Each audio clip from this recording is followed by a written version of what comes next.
उद्घाटन, दुकान का, शॉप का, व्यापार, ये 12 नाम लेकर ही प्रतिदिन एक व्यापारी को अपनी गद्दी पर बैठना चाहिए। बड़ी महिमा है। किस किस की? बोले सबसे पहले पूजन कराते ना पंडित जी, कलश, गणेश, गौरी, इनकी बड़ी महिमा। तो भगवान गणेश बुद्धि के प्रखर हैं, भले शरीर से मोटे हैं तो क्या हुआ, इन्होंने क्या बुद्धि लगाई? बोले वेद शास्त्र संतों ने कहा है कि माता पिता के अंदर भगवान होते हैं और भगवान के अंदर पूरा ब्रह्मांड होता है। बोले जब माता पिता के अंदर ही पूरा ब्रह्मांड है तो पूरे ब्रह्मांड की क्यों प्रदक्षिणा लगानी? माता पिता को बुलाया, आइए। शिव पार्वती आए। शिव पार्वती ने कहा कहां लेकर जा रहे हो? बोले सुंदर आसन बिठाया, इस पे बैठ जाइए। अब बिठाना महाराज तो कहा बैठे रहिएगा। और 7 परिक्रमा आराम से भगवान गणेश ने किसकी लगाई? शिव और पार्वती जी की। कहा क्या किया आपने? कहा अब मेरा विवाह पहले कर दो। भाई मां पार्वती जी को भी तो लग रहा था जल्दी से हमारे घर में बहू आ जाए। तो विश्वरूप की 2 विश्वरूप नाम के प्रजापिता, जिनकी 2 बेटियां सिद्धि और बुद्धि, बुद्धि से बोले 2 विवाह हुए। शंकर जी ने कहा अच्छा 2 बेटियां हैं विश्वरूप नाम के प्रजापिता के, विवाह कराओगे 2? बोले बिल्कुल कराएंगे।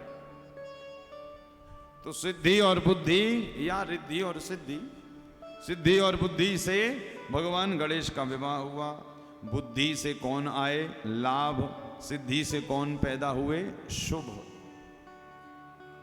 देखिए कितनी सांकेतिक भाषा है। यदि जीव की बुद्धि बढ़िया है, बुद्धि निर्मल है, तो उसके घर में लाभ अपने आप होगा ही।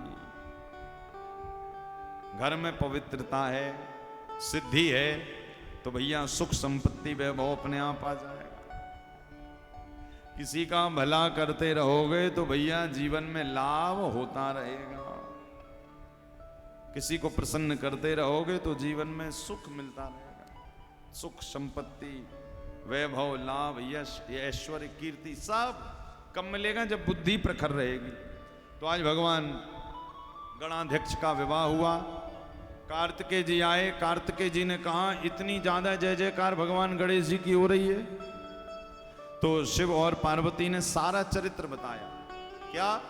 बोले भगवान गणेश ने हम माता पिता की परिक्रमा प्रदक्षिणा कर ली, इसी कारण ये गणाध्यक्ष बना दिए गए, देवताओं के अग्रगण्य बन गए, इसी कारण इनका विवाह पहले हो गया। याद रखिएगा, हमारे घर में रहने वाले माता पिता साक्षात लक्ष्मी नारायण हैं।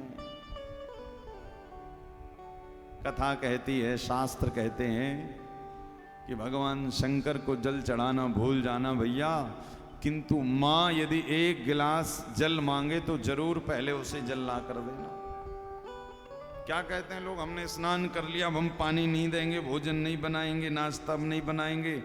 घर में यदि बूढ़े माता पिता हैं तो आप अपने हिसाब से दिनचर्या मत बनाइए, अपितु उनके हिसाब से अपनी दिनचर्या बनाइए।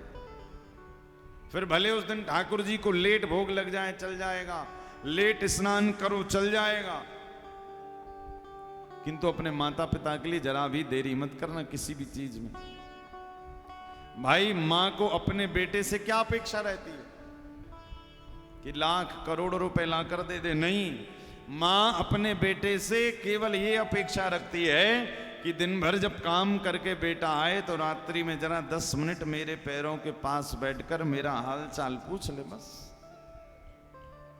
बस इतनी सी बात है। उतने में भी महाराज हमसे वो सेवा नहीं हो पाती।